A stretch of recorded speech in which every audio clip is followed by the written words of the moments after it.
You are most welcome to the 23rd Futures Conference organized by Finland Futures Research Center. We are really happy to see you all here in Turku or online. This year's conference theme, Empowering Futures, Long-Term Governance, Democracy and Futures Research, was chosen for several reasons. One of the major questions is, of course, the rapidly changing world. How do we ensure that citizens and different stakeholders are heard and listened in planning and decision making? We have a long list of questions to answer during these 3 days. We are seeking answers to sub-questions like, how can the scientific community contribute to empowering futures? What and whose futures are being empowered and by whom? What are the impacts of climate change, loss of biodiversity, security threats, armed conflicts, and wars on democracy? Then we can ask how futures research can help enable and empower just transitions, and how may just transitions impact our futures. Then, what are the scientific contributions in identifying risks and opportunities and in building sustainable futures? How can current and potential social gaps to be fulfilled? How to study complex futures? What kinds of new theoretical and methodological contribution futures research can establish? Well, quite a long list of questions to be answered. And I hope you will have an empowering 2-3 days, having lively discussions, finding new friends, establishing connections back to old friends. And I hope you enjoyed the conference, because we are already behind the schedule.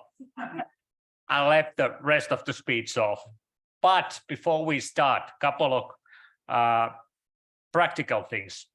Please log in to the conference platform, HouseBase. Oh. This worked 5 minutes ago. Yeah.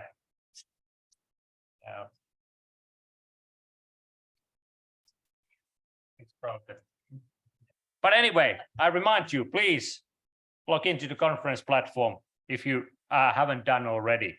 You will find all the details, venue schedule, Zoom links, and updates there. We try to avoid using paper. The registration desk you already saw, and there will be someone present all the time if you have questions. Please take a look at the program, the venue maps, figure out where the lecture rooms are situated, where the toilets are, but they are all in a really compact way here in Turku School of Economics. You actually cannot go wrong. This is the main venue. It's called Osuuskauppasali, really nice Finnish word with three words combined. We have actually 2 access here downstairs and on that corner. I will be your chair today, and as you noticed, all the keynotes will be in Zoom too, and on Friday we'll have virtual tracks for all. We have a really nice group of students and staff working as the session moderators, and actually you can see people here with University of Turku t-shirts, black t-shirts with white text. If you have any questions, please turn to them. The most important thing, the coffee will be served almost all the time, just outside of the room. Now it's time to start the official program. I have the great pleasure to introduce you first our professor, Toni Ahlqvist. He's really a active person, both in research, education, and social interaction. And he will take the floor first, and then we go to our keynote. Once more, you are most welcome and happy to see you all and online. Thank you.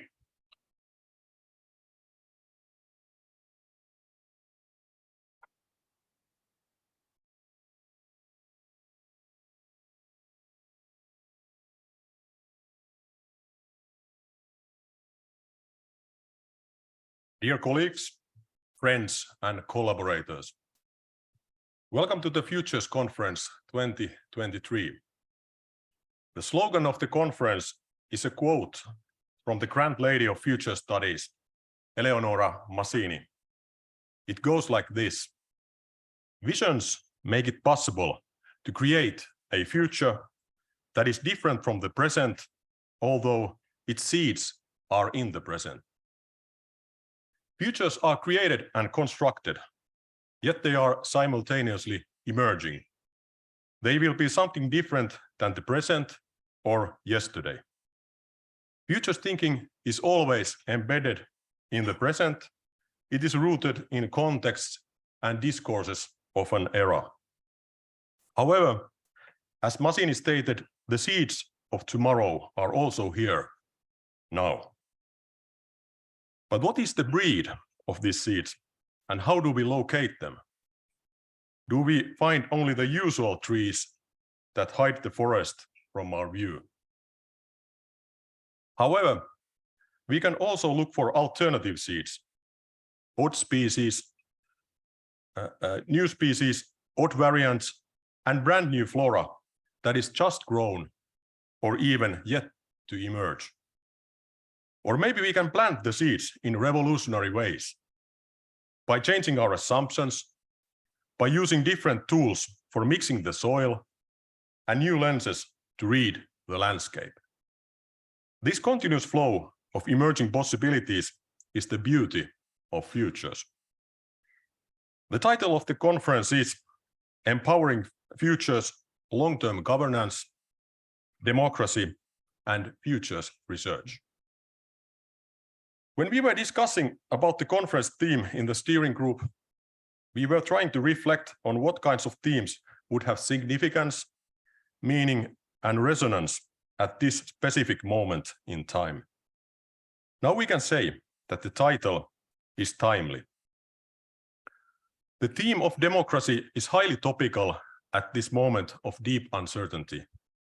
In an after-pandemic condition, when traditional geopolitics has made a powerful return in its most savage form, as a war.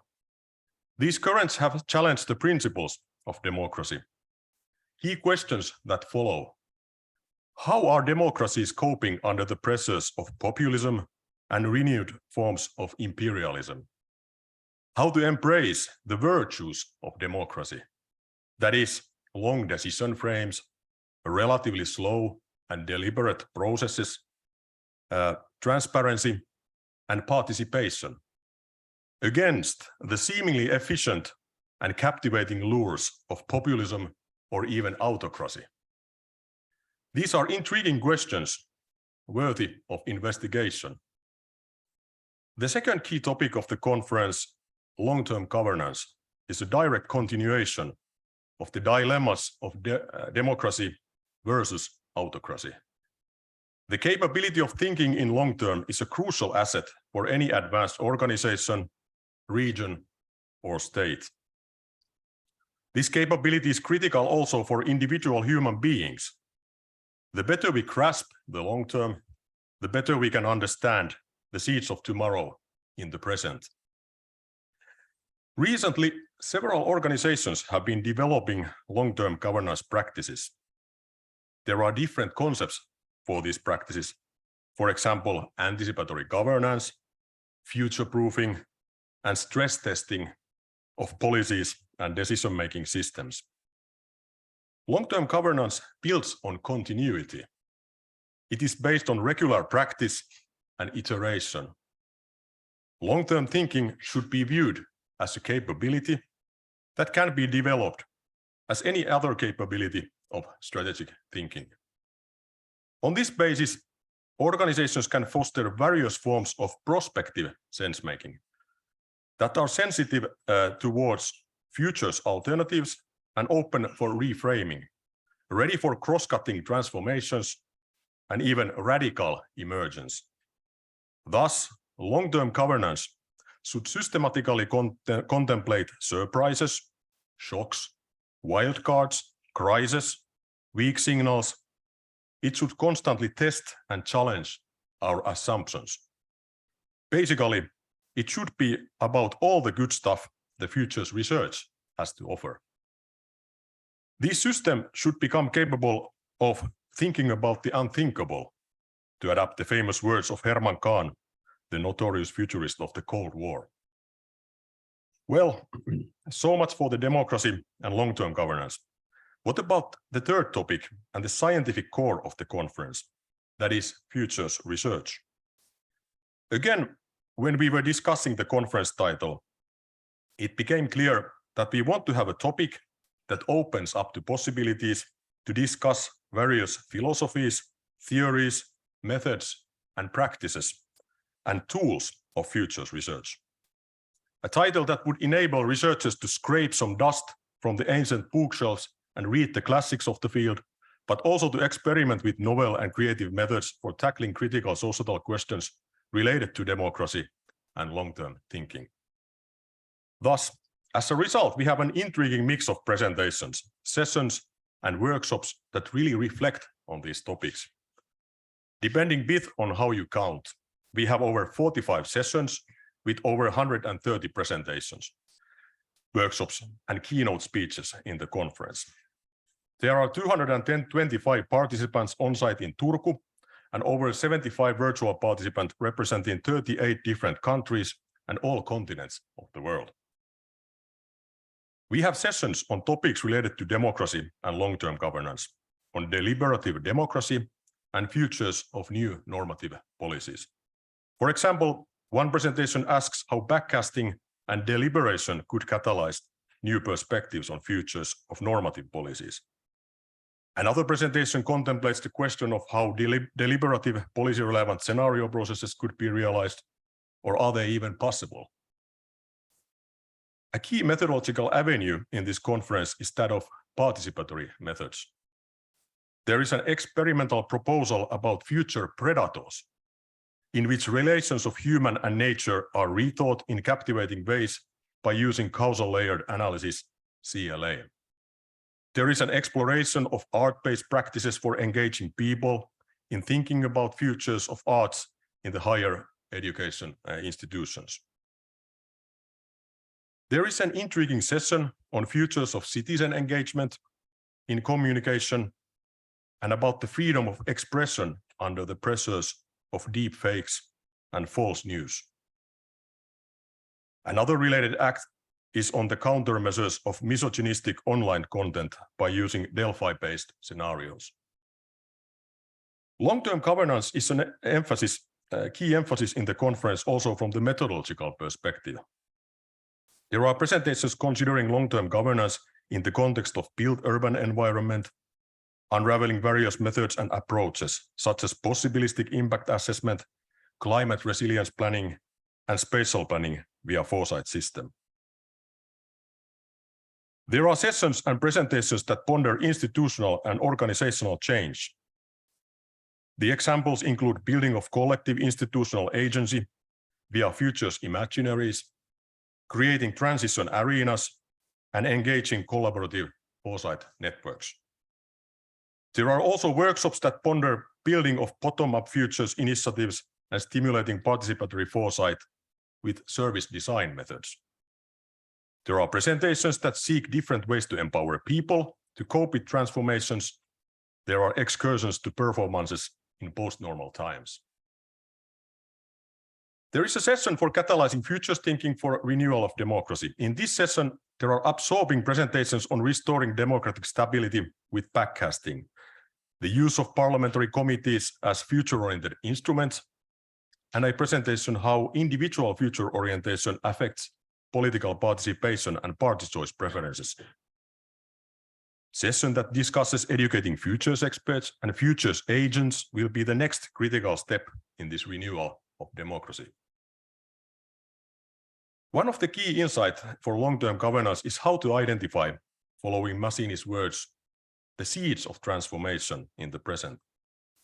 Thus, there is a session on long-term governance and current actions, where the presentations contemplate responsible futures and inherent tensions of common future measures, such as plausibility and futures as forms of emancipation. Another interesting presentation is on how to utilize future experiments as tools to catalyze anticipatory governance. Yet further proposal argues that incomplete institutionalization of foresight in government results in various kinds of tensions and sometimes overflowing expectations. In this era of deep uncertainty, it is a critical task to keep up a hope for the future. Thus, a presentation deals with question on how democratic deliberation could increase positive emotions towards futures. There is also a special session on governmental foresight and creation of future-oriented decision-making structures. A session on sustainability and future generation considers, for example, political imaginaries of young climate activists, the complex notion of future generations, and climate-wise farming. There are papers on post-growth futures, on strategic foresight for sustainability, that analyzes foresight capabilities and needs in 3 industrial domains, and on this basis aims at creating new foresight curricula for higher education institutions in the European Union. There is also a timely session for exploring new possibilities of artificial intelligence, moving from the use of ChatGPT in scenario planning towards imaginaries of AI developers.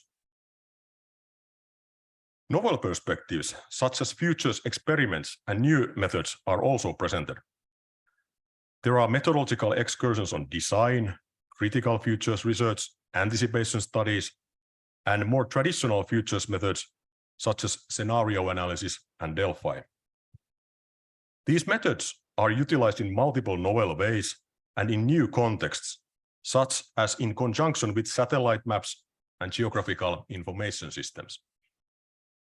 In addition, there are presentations of novel and emerging methods, such as futures consciousness, futures ethnographies, and new methods for transformative foresight and future ethics. There are workshops where you can explore methods and learn new perspectives on how to use these methods in your organization and in your work. And as a cherry on the top, we also consider futures of futures thinking and methods. It is important to think about different possibilities, but also to consider boundaries and potential closures. Dear fellows, by looking at the program ahead, one thing is certain: futures will surprise us also tomorrow. As you can see, the multiplicity and variety of futures research is present in these sessions. We will face utopias, dystopias, climate change, biodiversity, cultural transformation, futures of cosmopolitan work, futures of power, future images of collapse and post-growth. An old school Star Wars fan like me would say, the force of futures is strong in this conference. Dear colleagues, this conference hosts a full buffet of options for the connoisseurs of futures research. Please enjoy the topics, presentations, and lively discussions with colleagues. Enjoy this explosion of possibilities. Thank you for listening and have a fascinating 3 days.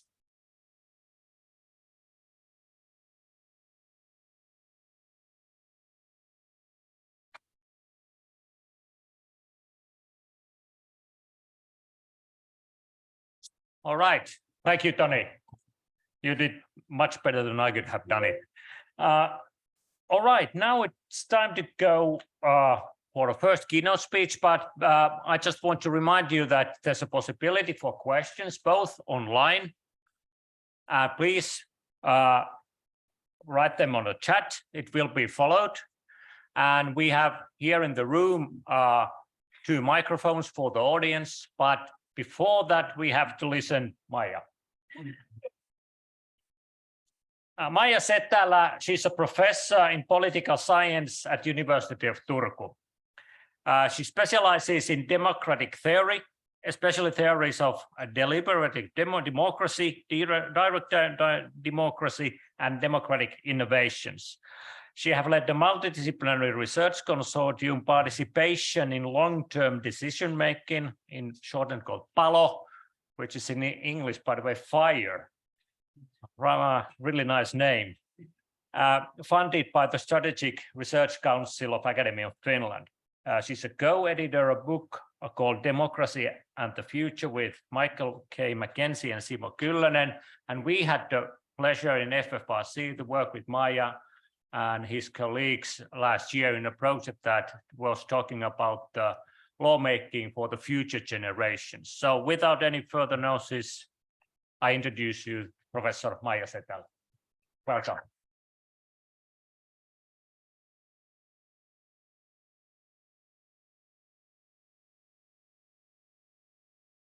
Okay, thank you very much for the nice introduction, Juha, and it's great to see here you all. I'm very happy to be here and honored to be the first speaker in this conference on futures research. I'm actually a political scientist, as you may have guessed, and I think this is, of course, very much motivated from my background. So I'm talking from the perspective of political science and democratic theory in particular. So, but I think it's also very important to have this transdisciplinary interaction.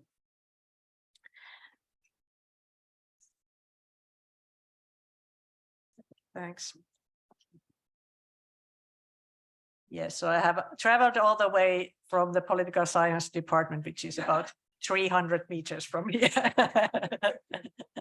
But mentally, there are some differences. So we tend to start with problems. I think you have more solutions.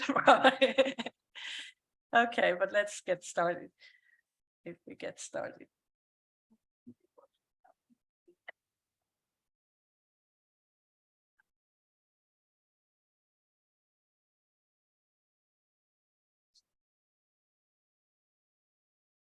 Yes.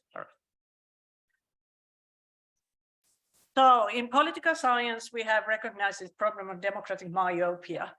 It is a kind of, there is a literature around the problem, the short-sightedness of representative democracies. And I will start with that discussion, briefly summarize the key arguments in that discussion and also review some of the possible remedies to the problem. I will then introduce this idea of tensions between representative government and future regarding governance. I'm actually using the term future regarding here. You could maybe replace it with long-term governance in some cases. I think it's because we tend to think that we should give adequate consideration to the future, to the futures, not necessarily prioritize it in all policy making. So therefore, we've been using the term future regarding in our book also, rather than future oriented or long term. And then I will look at some possible ways in which democratic systems might address these tensions in more democratic ways, more increasing inclusion rather than decreasing it. And finally, concluding with some final remarks.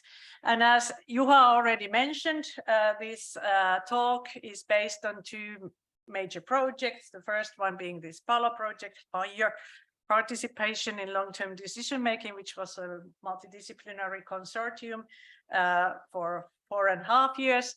And then this other project, Foresight and Future Generations in Lawmaking, which was funded by the Finnish government. It was in collaboration with Toni and others. So here we really started this new collaboration with Futures Research Center here at the University of Turku. So we finally closed the 300 meters gap between each other. And then the book is Democracy and the Future. The title is quite grand. So it is about a future regarding governance in democratic systems, and came out in April. It is edited by Michael Mackenzie, myself, and Simo Kyllönen, and it's a edited volume including a number of very interesting theoretical and empirical chapters. And it also has a specific focus on Finland and the Finnish foresight system. So if you are interested in these topics, I think very much recommend the book. Anyway, so let's get started. The problem of short-termism in representative systems. So the problem of democratic myopia. What does it mean? So basically, it says that democracies based on electoral representation tend to be short-termist. This is not to say that they are worse than authoritarian governments or any other form of government, but they tend to be, they don't give adequate attention to the future, and they are not sufficiently future regarding. And this idea can also be demonstrated by the concept of policy investment. So basically, it says that representative systems often fail to make the necessary policy investments. This is a term introduced by Alan Jacobs in his book in 2012. These are policies which entail welfare trade-offs at the expense of the present and in the favor of the future. So basically, these are something that we are doing for the future. Examples, of course, from infrastructure investments, pension systems, climate change mitigation.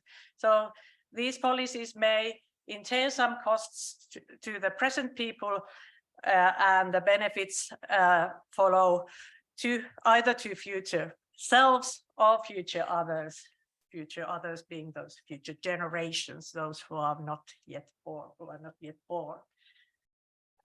so there are plenty of examples where representative systems have failed to make such future investments.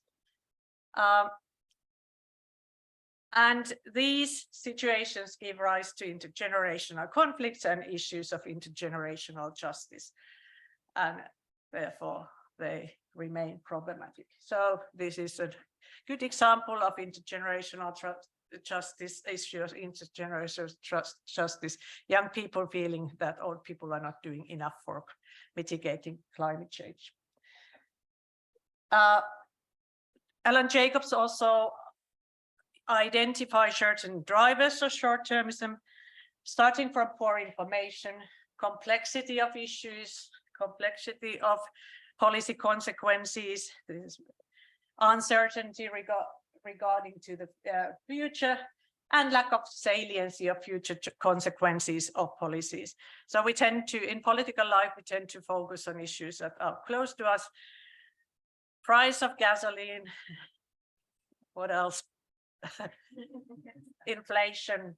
These are something that are affecting our everyday lives. They become salient in electoral campaigns and so forth. So these are the political discourse is very much focused on these types of issues in representative systems. The other driver identified by Alan Jacobs is fragility of political commitments. Government change over time, previous commitments made by governments to long-term policies may be reversed. This is, of course, something that is one of the fundamental benefits of representative democracies. We can reverse the course of action in our systems, but it can also turn out to be a problem when it comes to long-term governments. And obviously, there is this opposition from organized cost bearers. So these policy investments cause costs to specific groups of people, sometimes very asymmetrically in the society, and those who are experiencing these costs are likely to object these types of investments and therefore also organized to object them in political life. So these are institutional, social, psychological, and these different aspects also interact in different political systems or representative systems.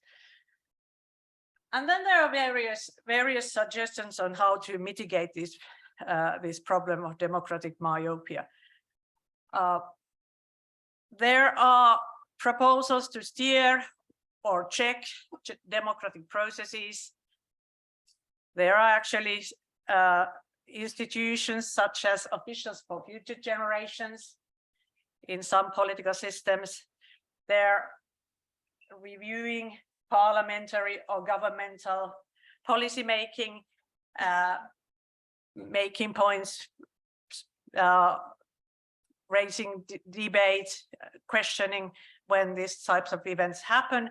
Then there are expert panels on issues such as climate change mitigation, reviewing governmental policies, giving advice, steering in this way.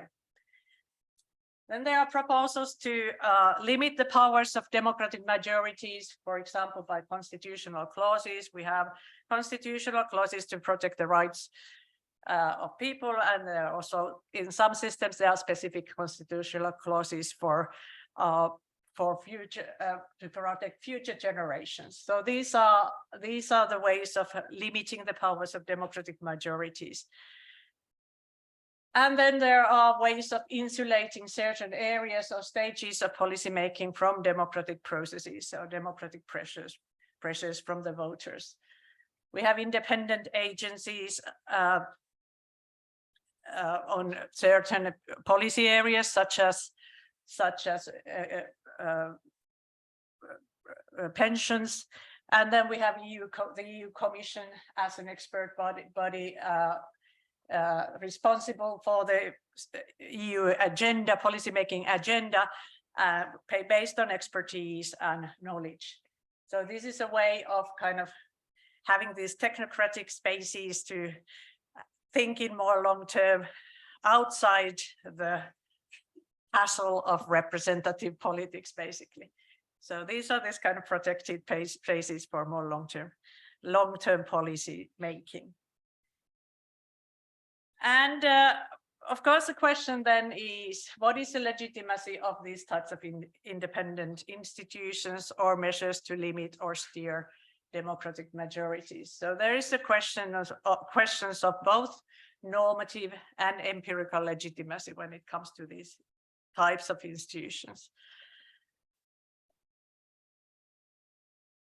Another way of looking at this issue of democratic myopia and the possible remedies is actually something that was discussed in our book, especially in the chapter by our Belgian colleagues, Didier Calouvet and Dan Vermassen, who made this very interesting comparison of different democratic systems, representative systems, in terms of how they manage in future regarding governance. And their hypothesis was that systems with proportional representation and multi-party governments tend to fare better in future regarding government. And this is based on various mechanisms.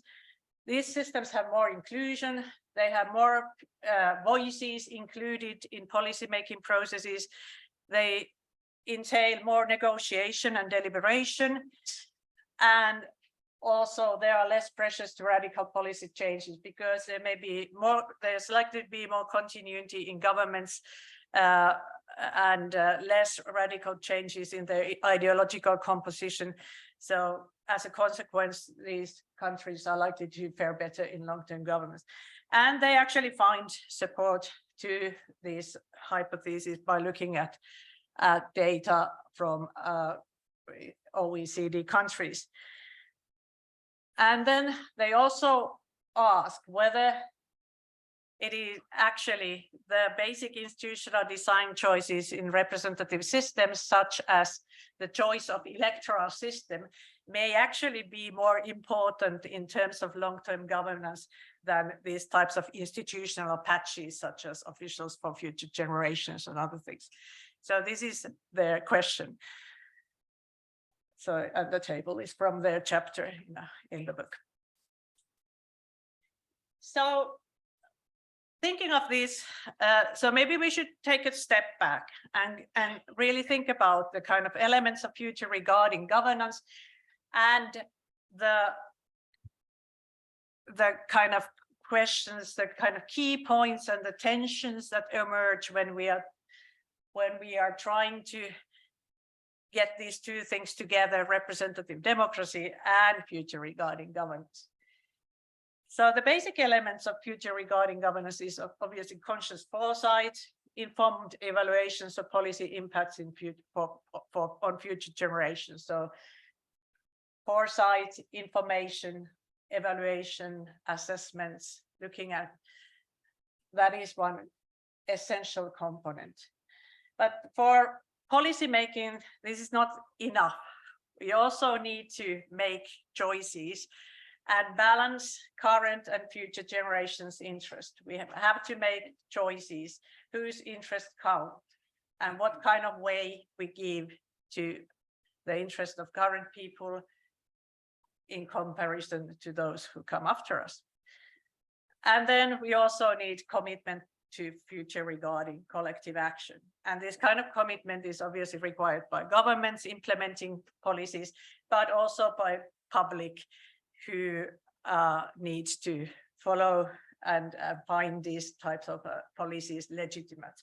So this is a kind of large question also, which maybe is not so much covered in this talk, which is very much focusing on the first two aspects. So if we think about these elements of necessary components of future regarding governments, we can also see that these are in many ways in tension between with representative democracy. And in what follows, I will identify three different tensions between representative democracy and future regarding governance. And I use the FRG for future regarding governance, the abbreviation. So the first tension is between contestation and expertise. Future regarding governance is often expert driven, and I don't think there's much to argue about it. We need to have expertise to understand policy consequences. We need foresight experts to understand possibilities, possible futures, and we need expertise to make this type of informed judgments about the future and policy consequences in the future. Whereas democracy requires political contestation and deliberation, and it can sometimes go quite wild. So their political discourse is not always so informed, and in some systems it's very little informed actually, as we have seen. So there is a tension there, and we need to have a certain level of trust in experts in order to have this type of feeling that the public can rely on their experts, they can rely on expert information, they are giving kind of reference to expert information to other sources. But the question is really how to use expert information in ways that does not foreclose possibilities of political contestation.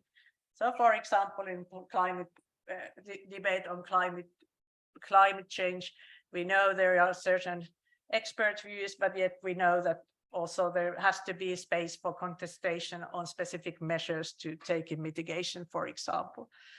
So this is a really hard balancing act to find the balance between these two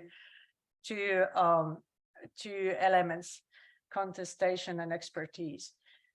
Alfred Moore, who was one of our contributors in our book, he has in his previous book, he has this wonderful citation where he argues that the ideal role of expertise in democratic system is that it should be used in informing democratic opinion, but not manipulating it, empowering democratic will, but not dominating it. So that would be the kind of perfect balance, but of course, how to achieve that in practice, that is not so clear. The other tension is between popular self-government and consideration of future interests. So if we think that democracy is a system based on popular self-government, government by majorities, we may end up in a situation where majorities want something that, or prefer something that is clearly against the interest of future people. So we should be able to develop democratic processes in ways that give adequate weight to future generations' interests. Future interests who are not represented in current democratic systems. Of course, this includes already existing people like children and the young people, but it also entails people who don't even exist yet, like these future generations who are yet affected by our policies and policy choices. So how can we do such a balancing act, and what kinds of institutions would be required for being more representative of those interests?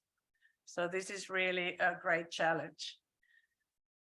And of course, some people might even think that this is not even relevant. But if we think from the perspective of intergenerational justice, this seems to be the key issue. So we have to, from a perspective of intergenerational justice, we have to think this is necessary.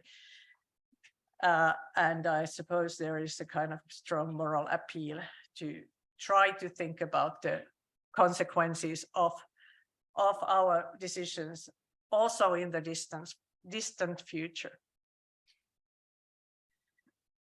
And the third tension is between commitment and reversibility. So reversibility is definitely a strength of representative democratic systems. So we can change the course of policies when we see that we are going to the wrong direction. And this is something that is really important and also helps avoid catastrophic policy failures in many cases. There is this famous argument by Amartya Sen that representative democracies have avoided like massive famines, for example, because of this property that they can reverse the course of policies, which is not so easy in authoritarian systems. But the other aspect of this is that sometimes these changes in policies may be something that prevent commitment to long-term political action. And then the question is, when is it justified to limit democratic government's right to change the course of action, and what kinds of institutional designs would be needed to strike the balance between commitment and reversibility?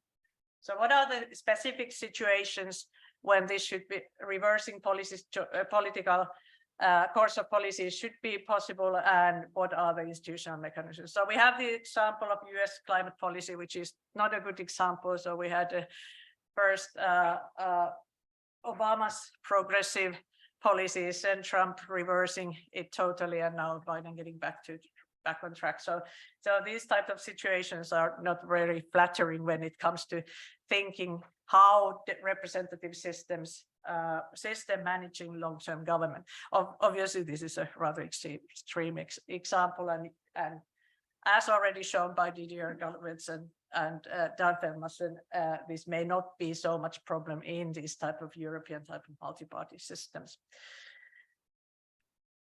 So how these tensions might be mitigated, and my proposal is, being a democratic theorist, I would like to suggest that there must be these types of ways of mitigating these tensions without compromising or perhaps even strengthening democracy. So I would suggest go that way, rather than steering or limiting democratic processes.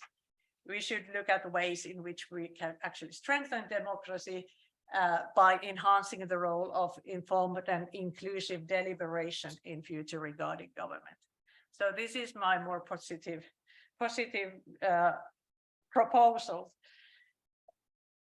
And basically what we expect from this informed and inclusive deliberation in future regarding government. So we should have more focus on policy impacts on the future. We should have more informed understanding of possibilities and possible impacts in the future. And also we should be able to enhance these ways of representing and weighing in future generations' interest, also those silent voices of people who don't even exist. The point here is that really looking at these kind of more inclusive remedies would be a way to strengthen, have the goods from the both side, more future regarding governance and more democracy. Of course, things won't go as smoothly. I'm still a political scientist, but also not just a democratic theorist, also trying to make some critical points underway as I describe how this might be done.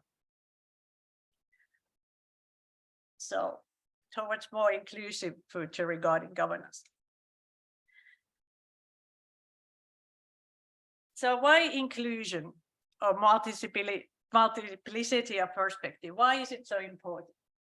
And I would like to point out two types of benefits which are coming from inclusion, having more voices in this future regarding governance. So first of all, we need pluralism for accounting for the multiplicity of future people. We often tend to think about future generations as a kind of abstract group of people, identical, having to bear with the consequences of our current actions, but also they consist of people with multiple perspectives in different situations in their lives and so forth. So there's pluralism also when it comes to future people. They are not a homogeneous group of people. And the other important aspect is that we need this kind of inclusive processes of deliberation and weighing of different interests in order to avoid misrepresentations of future interests. So in general, all political decision making or democratic decision making is future oriented, but often we tend to project our own values, our own interest when we are thinking the interest of future people. So we need to have this type of plurality of voices in order to avoid these types of misrepresentations. And of course, there is in addition to these epistemic benefits of pluralism, there is also the aspect of legitimacy. Pluralism in representing future generations' interest is likely to enhance the legitimacy of future regarding governance. And there are already some practices and many proposals for future regarding deliberation in representative systems, and I'm going to review some of them now. And there are a couple of questions which are really obvious. How is future regarding inclusive deliberation related to electoral representation? And what is the potential of citizen deliberation? And I will briefly review some proposals and some practices of how to do this, embed this type of more inclusive forms of deliberation, future regarding deliberation in representative systems. One of the first proposals was to include specific representatives of the future generations, so-called F representatives, in the parliament. And this was a proposal made already by Andrew Dobson in 1996 and discussed by Christian Ekeli later on. The question is that whether these representatives of future generations should be elected or non-elected. So Dobson basically argued that these should be appointed, but obviously this raises the question of legitimacy once again. Who would appoint? What is a legitimacy to represent anybody? Ekeli was suggesting that they should be elected like other representatives, but then of course the question is whether they are subject to same types of pressures of short-termism as other elected representatives. So there is a question whether they should be elected or not. Then the Finnish system of having the specific committee for the future is one prominent example.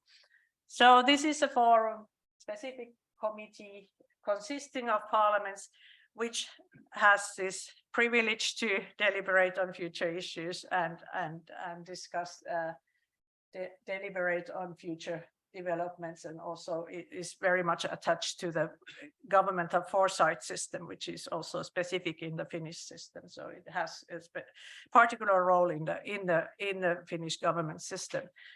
So this has been in Finland since 1993, and it's now a permanent parliamentary committee. There is a question of this role. It does not have a formal role in legislative process.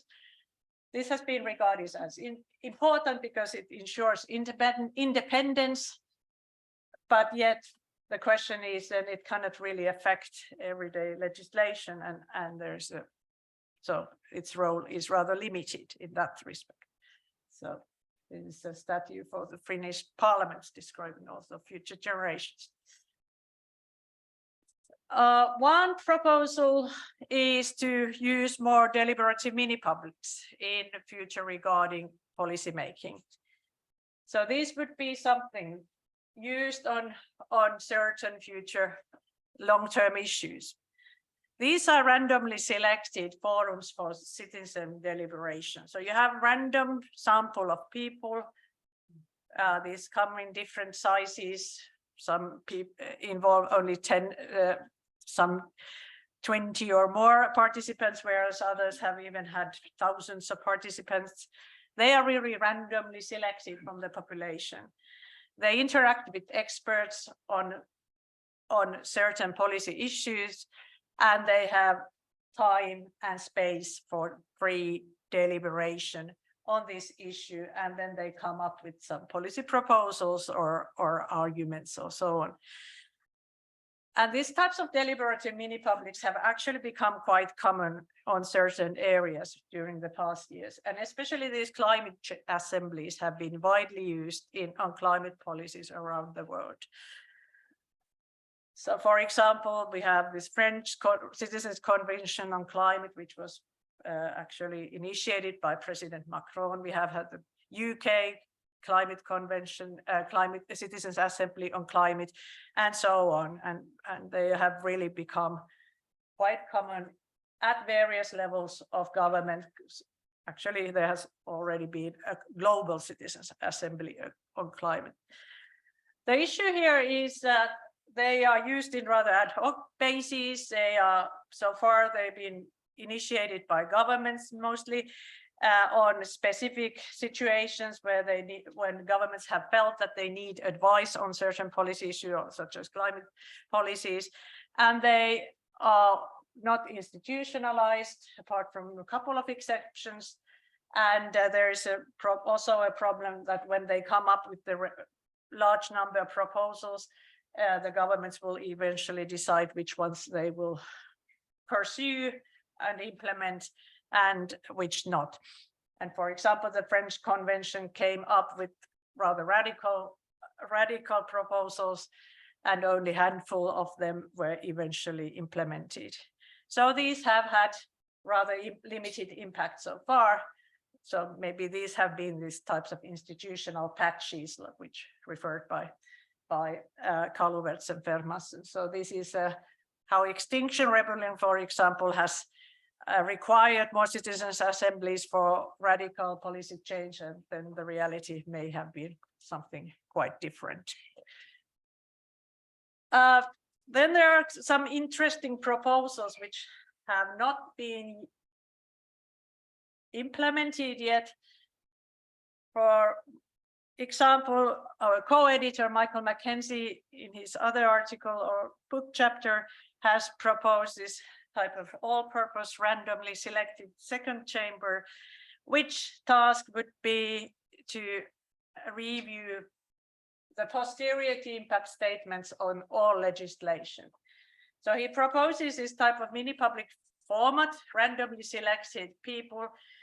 This is because there is an argument, a strong argument, and I think there is actually some evidence on this already, that randomly selected people can actually deliberate better on complex policy issues because they are not under the pressure, same types of pressure as electoral representatives. So this is the basic argument why to have randomly selected people rather than elected representatives. It sounds a bit crazy to have randomly selected people on deliberating on complex issues, but then the question is really that they are not under the same constraints and pressures as elected representatives by voters, by campaign funders and other actors who really may distort the deliberations among elected representatives.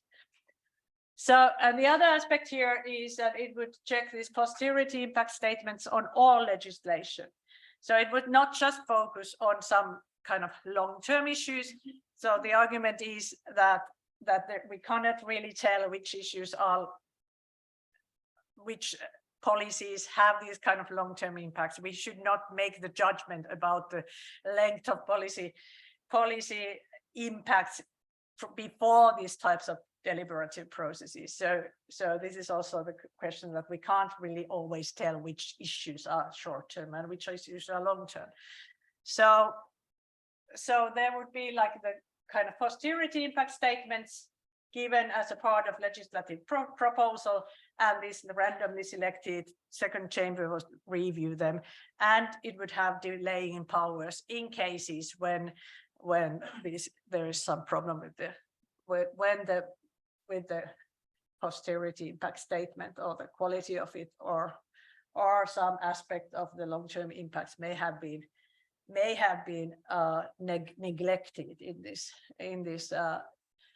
statement. So basically, this is a kind of giving this kind of inclusive deliberation input in the lawmaking process and looking at the long-term consequences from a pluralistic perspective.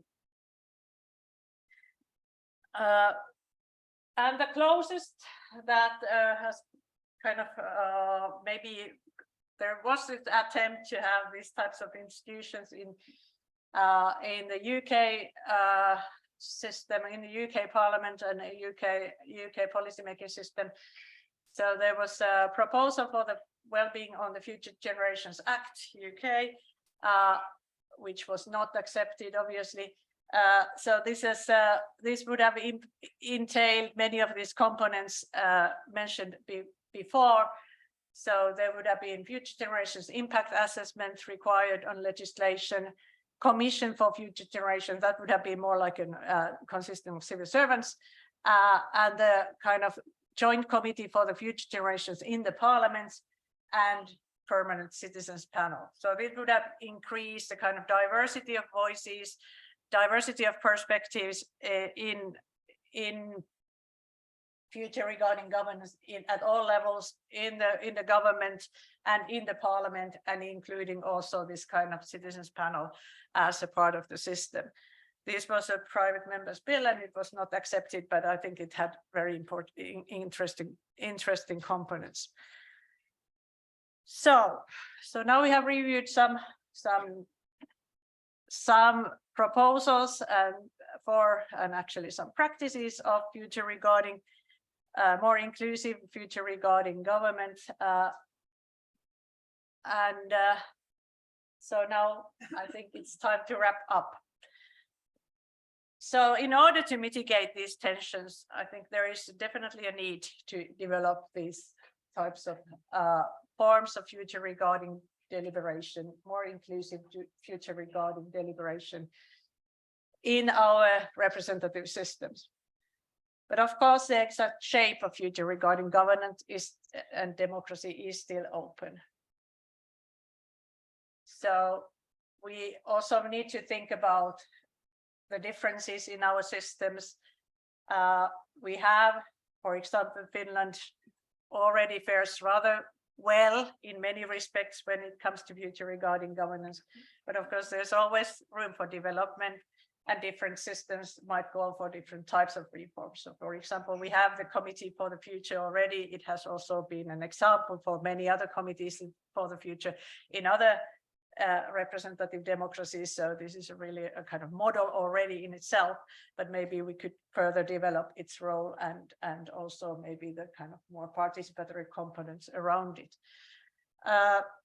Whereas, of course, in other countries, there may be some other elements which might be developed. The question is also that although having kind of more inclusive forms of deliberation on future regarding issues and thinking about future consequences of policies clearly has its epistemic benefits. It entails this diversity of views, pluralism, and also the component of checking and correcting misrepresentations of future. But there is a question to what extent these types of systems actually can enhance the democratic legitimacy of future regarding governance, especially in situations where there are strong current interests, kind of future investments which require quite a lot from current people. And I think we have seen examples of this for example, in the Citizens Convention in France. Some of the proposals were clearly way too radical for the administration, but also for the public at large. And so, and to finish this talk, we should also remember that although I have emphasized the kind of instrumental benefits of democratic inclusive forms of policy making, its epistemic benefits, its capacity to enhance legitimacy of future regarding government, we should also remember that democracy has value in itself. And also that robust democratic institutions are needed for the possibility of self-government also in the future. So when we are doing this type of more future-oriented, future regarding policies, we are easily taking this kind of more expertise, technocratic perspective, and then forgetting that we also need these democratic institutions also in the future to allow people in the future to empower themselves. So with that note, I will finish. I just thank you very much for your attention and enjoy the conference and enjoy the city of Turku. The weather is rather warm this week, so, so I'm sure they will have a great time during the days and the nights. Okay, thank you very much.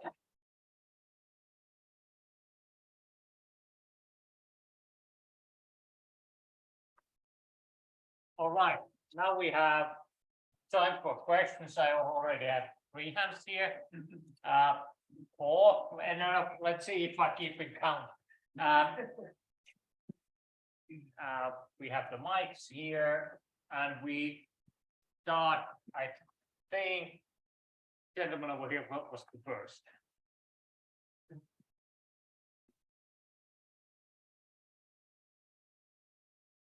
Well, hello everyone. Thank you very much for the presentation. It's really interesting question. My question is, I would like to know if you can say something about the balance between the bottom-up and the top-down effort to create this more plural, more open, more participative democracy, with the emphasis in the pluralism that you are emphasizing and the epistemic. Because the truth is that we are in a moment in history in which democracy is receding. Of course, there can be good intentions from the established governments, etc. But there are, on the other hand, the people, the citizens, etc. I would like to know if you know about the interesting movements or initiatives in the bottom-up side. Thank you very much.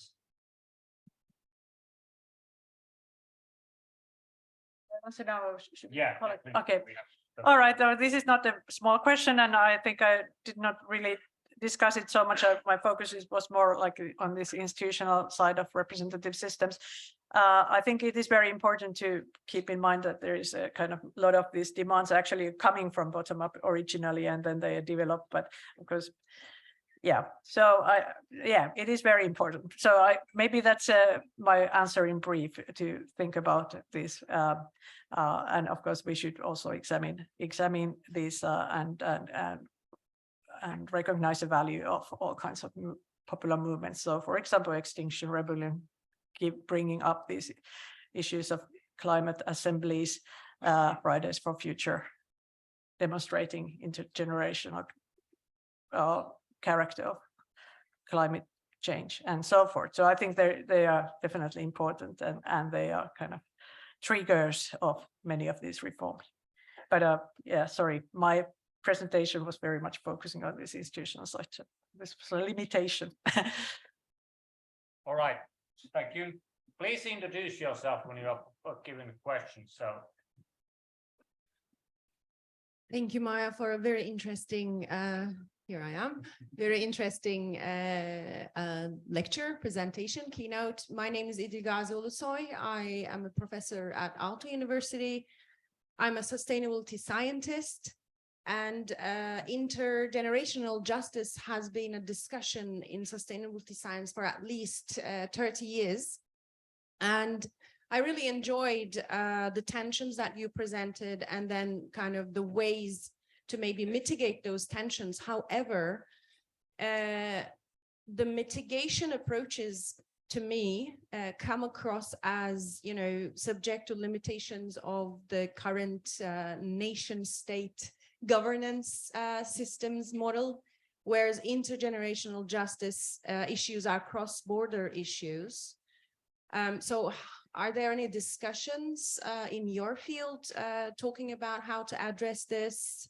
I mean, how can we think about, future generations in geographies outside of our current nation state, but who will be dramatically impacted by our actions today? So I'm really curious to hear, what kind of discussions there are in your field about this. Thank you. Thank you. Another very relevant question, and not an easy question either. Yeah, surely, yes. Yeah, there is a discussion on this, and obviously the kind of more global view would also maybe help thinking in terms of intergenerational justice, because many of the problems we have been referred to are truly global problems. They are not confined in any nation state. So definitely this is one very relevant aspect. I'm afraid I don't have any very good snappy answer to you how to this has been recognized definitely in political theory, to some extent in political science also, but I don't think there are any easy answers to that either. I think in deliberative democratic theory there is a question of how to represent those who are not present, including people who are living outside the borders, and also future generations. There may be some ways of having this type of discursive representation of these people who are affected, but yet do not belong to the demos, so to speak. But this is of course rather weak. So whether we should actually have some sorts of representatives included in these deliberations. But I think this is very much in the deliberative democratic theory. I'm not sure how kind of mainstream political science would respond to this question. Right, then I third and now.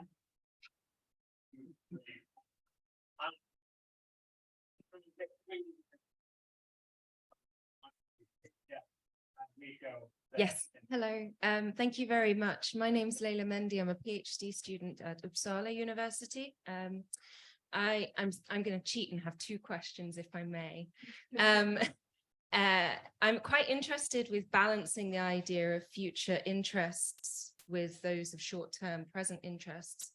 But how do we account for those abroad and where future interests may become a tool of neo-colonization, of green extractivism abroad. There's some criticism towards deliberative democracy as essentially becoming a tool of colonization. My second question is about disinformation and public interests and how we can account for that during the deliberations. I'm a little bit concerned that there is disinformation that is informing the outputs of these deliberations. Thank you.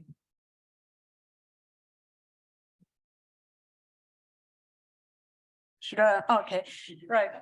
Thanks once again. Not small questions. Yeah, I think there is a risk of obviously that the kind of representations of future generations in different deliberative processes reflect on certain aspect, which is not kind of a. So I think that for this reason, especially this kind of diversity is very important, and for these types of processes where different interests are balanced. About disinformation, I think deliberation is actually quite efficient when it comes to correcting all kinds of biases and problems of disinformation. It may have limits, but I think it seems that people start to use their critical capacities when they enter in these deliberative spaces. But obviously the problem is that these are kind of organized deliberative spaces, which is quite specific. So I'm not sure always that all these kind of epistemic benefits of deliberation are equally achieved in less formal situations where there is a risk of groupthink and other kind of social pressures and so forth. So yeah, tricky questions. Thank you. No good answers.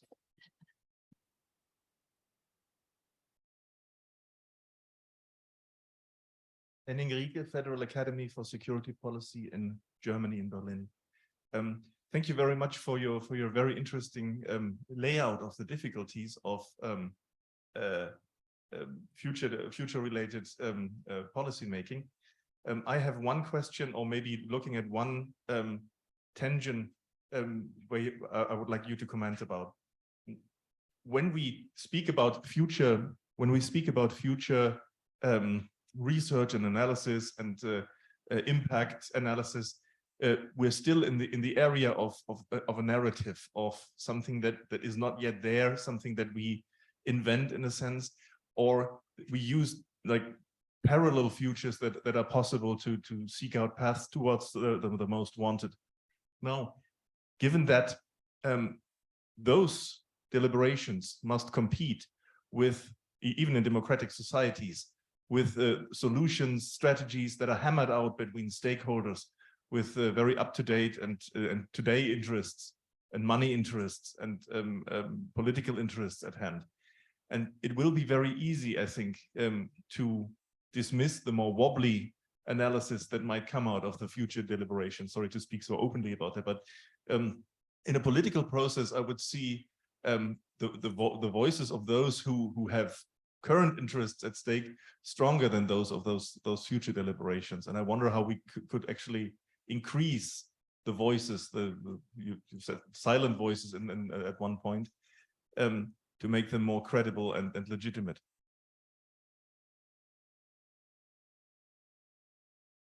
Yeah, I think there are many relevant points there. I think in a way, kind of representative mini publics have certain benefits in a way that there are representations of different groups of people, but yet there is this openness for deliberative processes, which is not always the case in the practices of representative systems or interest group negotiations and so forth. So I think there is a capacity in them to really go into the process of balancing different interests. But yet, of course, their role in the policymaking process is often very weak, as we have seen for example, in the French Climate Assembly. So I think people really there started to think more long-term future regarding ways, thinking about the problems, solutions, and the necessary legislation. But then when the realities of representative politics, you know, kind of when the proposals came to the political process, they were mostly dismissed. Well, they made some impact. So there is a kind of, we can't, of course, we have to be realistic also. But I think therefore, I think it would be important to have these types of forums institutionalized in certain ways. And there are some proposals around, but I'm not sure if these are the most important proposals or best proposals. For example, in Mackenzie's proposals, it may be a bit conservative in a way that it only reacts to kind of legislative proposals that are already there. So we would need something else to be more proactive in a way. But yeah, well, we can think about it, but I'm not sure which country will be the test case. Hopefully they will be a test case to our political system.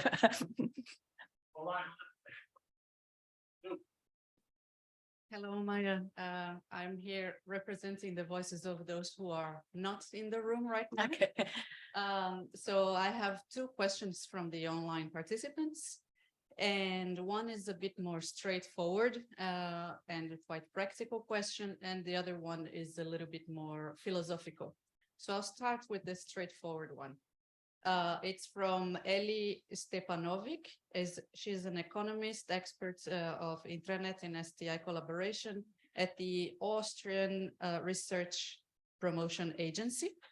And she asks, how could the Finnish members in the European Parliament raise these issues at the importance of future regarding policy making and what is needed on the EU level to strengthen the future-oriented approaches? And do you want the philosophical question already? Yeah, I'm not sure if I can answer to this one because it's not really, but it's in my in my capacity to. Of course, the EU is a system in itself, and maybe there would be a need for all kinds of strengthening of the democratic component there. But I'm afraid I cannot really answer to that question. Sorry. So let's go to the philosophical question. So the second question is from Katriina Siivonen. She is a teacher at our Finland Futures Research Center, and she asks about altruism. She asks, what is the role of altruism and the ability to see the world from multiple perspectives in the democratic system? And in relation to the view of democracy as a promotion of everyone's own benefit, do you think that other interest groups and future generations are out of people's mind when they vote? Yeah, I think this is a super good question, and I hope I can give some answers. So yeah, obviously altruism and especially empathy are very important when it comes to future regarding governance. So we have to imagine ourselves in other people's shoes, or at least be able to overcome our interest in certain respects when we are thinking about the future effects of or those who are in general affected by the policies. And we can see that this is possible for people in certain settings. Most people can do these types of operations in certain particular settings. And once again, often these deliberative settings are supportive of these types of processes of empathy, but also obviously, you know, there are other ways of evoking empathy. But when we go to polls, well, yeah, that may be a different story. And obviously people are using a lot of kind of shortcuts and cues when they are going to polls, and also campaigns seem to direct the focus on these very kind of short-sighted perspectives on policies. So yeah, I think voting in general is a private action, and therefore it may not be the best way of evoking these type of broadening up perspectives, which would be required for this type of long-term policy making. Yeah, thank you. Now, two last questions. Go to the ladies in the fourth row. First here and then Jana. Yes, hello, my name is Rita from the Free University of Berlin. And I have a question regarding democratic governance, because what we see around the world is now the contestations of the liberal script. That means you said in the end, democracy has a value in itself, but maybe we need to communicate that in a better way, because the contestations of the democratic governance itself, even in Finland, is quite under threat. How do you see that?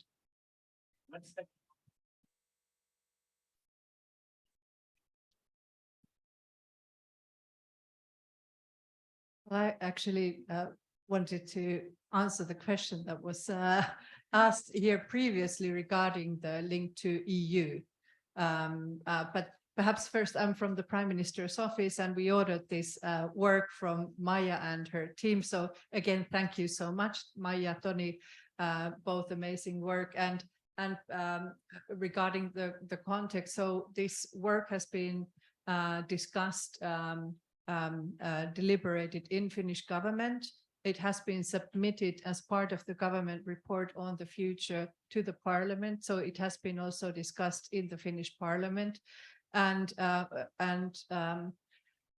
this allows for example, the linkages then to European Union, both from the government side. We have a so-called European Union Foresight Network, where each member state is represented. And I'm, for example, the public servant representative of Finland in that network. So there is we have already discussed and told about this work. But also the Finnish Committee for the Future, which is one of the main tasks, is to take a stand on the government report on the future. Also has, of course, direct links to, for example, the European Parliament, and can also feed. So I think through this sort of institutionalized system, we can push for these topics in other various areas. But yeah, thank you. It has been amazing, and we have received a lot of positive feedback. It's a little bit unconventional topic what we have done, and I think this has been a very good decision. Thanks. Thank you. Okay, so thanks for responding on my behalf. Yeah, that was a good point. And I guess Finland is really a kind of front runner in this respect, that we are example, and we have great people like Jana working there with all their heart on this topic. Yeah, and with the liberal democracy crisis and all that, yeah, it is true that we have tend to forget about it, and there is, of course, this large debate in political science on democratic backsliding and the tendencies are kind of weakening erosion of the support of liberal democracy in many kind of rather established democratic systems. And it seems that people are, to some extent, yes, they are committed to democracy, but they are also very interested in policy outcomes.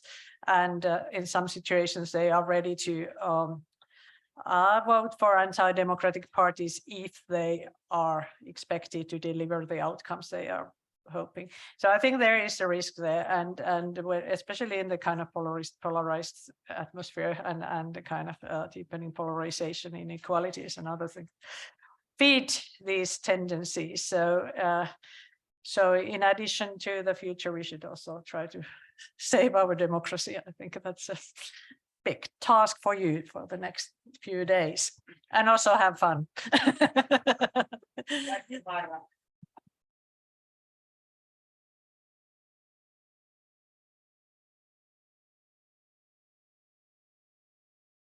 All right, now it's time to break this first session. Thank you for the questions. Sorry that we had so many hands raised, so I couldn't take them all. So there's a